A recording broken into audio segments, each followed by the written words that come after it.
ஆரணி நகர பேருந்து நிலையத்தின் பின்புறத்தில் அதிமுக மாவட்ட அவைத்தலைவர் கோவிந்தராஜன் தலைமையிலும் மாவட்ட எம்ஜிஆர் இளைஞரணி செயலாளர் ஆனந்தன் ஏற்பாட்டிலும் நடைபெற்ற மறைந்த முன்னாள் முதலமைச்சர் ஜெயலலிதாவின் பிறந்தநாள் விழாவில் அதிமுகவினர் கலந்து கொண்டு ஜெயலலிதாவின் படத்திற்கு மாலை அணிவித்து மலர் தூவி மரியாதை செலுத்தினர். அதன் பின்னர் பொதுமக்களுக்கு அன்னதானம் வழங்கினர்.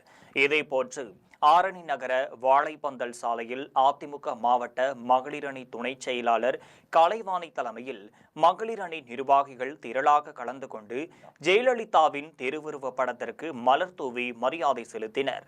அதன் பின்னர் பொதுமக்களுக்கு இனிப்புகள் வழங்கினர். இதனைத் தொடர்ந்து ஆரணி நகரத்தில் அண்ணா சாலை முன்பு அம்மா மக்கள் முன்னேற்ற கழகத்தின் நகர செயலாளர் பன்னீர்செல்வம் தலைமையில் அக்கட்சியின் நிர்வாகிகள் கலந்து கொண்டு ஜெயலலிதாவின் படத்திற்கு மாலை அணிவித்து மலர் தூவி மரியாதை செலுத்தினர். அதன் பின்னர் பொதுமக்களுக்கு அன்னதானம் வழங்கினர். இதில் அதிமுக, அமமுக நிர்வாகிகள், தொண்டர்கள் என பலர் கலந்து கொண்டனர்.